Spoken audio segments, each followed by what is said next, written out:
洪武没想到叶晨对这件事的态度竟然如此强硬，他自然知道叶晨对自己全是好心，可是对他这个大老爷们来说，实在感觉有些受之有愧。于是他对叶晨说道：叶大师，洪武自从认识您到现在，且不说您救过洪武的命，您帮助洪武的也已经太多了。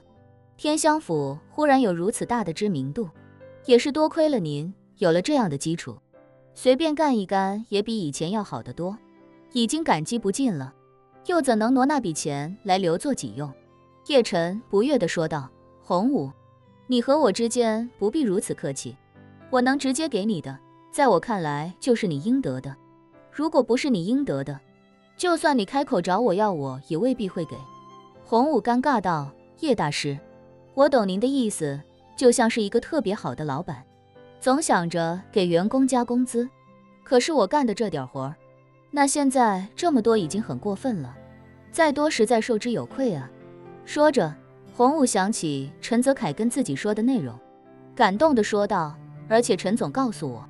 我那些不太光彩的过去，您都也已经帮我洗白了，这个对我的帮助也太大了，都还没来得及谢谢您。叶晨微笑道：洪武，你有没有听说过一些公司上市之后，连他们的保洁阿姨都成了百万富翁？洪武连连摇头：有这么离谱的事情吗？我还从来没有听说过。叶晨认真道：这种事情一点也不离谱，保洁也是公司的员工，如果他在这个公司刚创立的过程中，在这个公司孜孜不倦，并且不离不弃，那他也是这个公司的元老，并且是这个公司的工程公司，在上市之前也会分给他一定比例的期权，所以才会出现公司上市了之后，保洁阿姨身价都超过100万甚至更多的情况。说到这里，叶晨又道：当然，我的意思并不是把你和保洁相提并论，这段时间以来，为我鞍前马后最多的就是你了，眼下刚好有一个绝佳的机会来帮助你成就一番事业，对我来说自然是何乐而不为的。洪武感动不已，眼泪也不自觉滑落脸颊，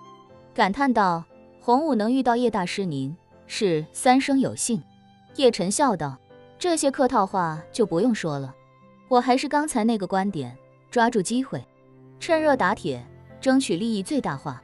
才是你现在最重要的事情。洪武想了想，道：叶大师，要不那笔钱就算您入股天香府吧，我把天香府51%的股份给您。叶晨摆摆手：这5000万美金不是我投资给你的，是我送给你作为起步资金的，我帮你测算过了，5000万美金作为起步资金，你不但可以组建一个完整的团队，打造一个完整的品牌，甚至还能在一线城市开上几家分店。一旦你的发展走上正轨，并且做得不错，你可以选择自己融资，也可以选择让叶家投你。到那个时候，我就会拿钱来换你的股份，同时帮你更快速的发展。如果你将来像海底捞火锅一样，把你的天香府做上市了，叶家作为早期股东也是有很大利润空间的，这不就是资本操作吗？只要你愿意干，只要你愿意开始做，那么一切都有可能。如果你从一开始就磨磨唧唧，那这件事情肯定成功不了。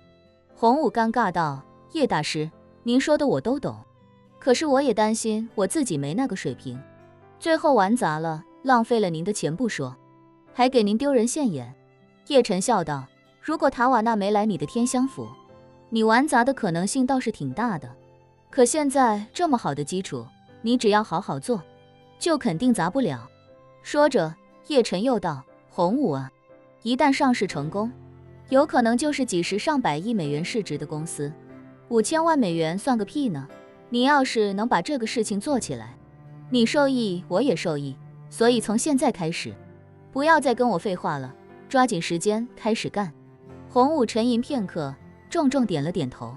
道：叶大师，既然您看得起我，那我就全力以赴把这件事情做好。这还差不多。叶晨满意的笑道：塔瓦纳以后还会经常来华夏演出，我作为半个金陵人，处于对金陵的感谢，我一定会把他每一次来华夏开演唱会的第一站放在金陵，我也会邀请他在将来抵达金陵的第一时间，就到你的天香府给你捧场。如果你的天香府刚好有分店，开到他演出的其他城市，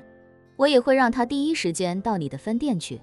所以将来的流量，你是完全不用担心的，好好做就行了。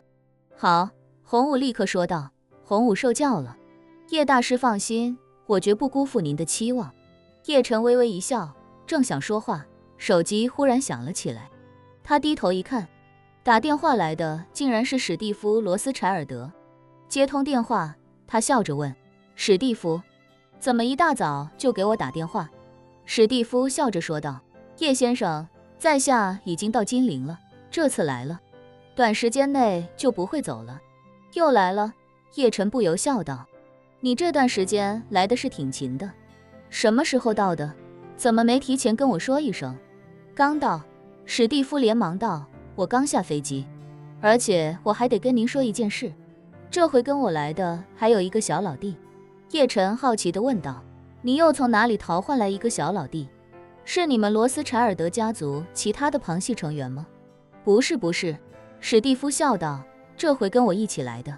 是前些天给塔瓦纳下暗花的马特·芬克尔斯坦。我已经跟他说了，以后他就跟在我身边，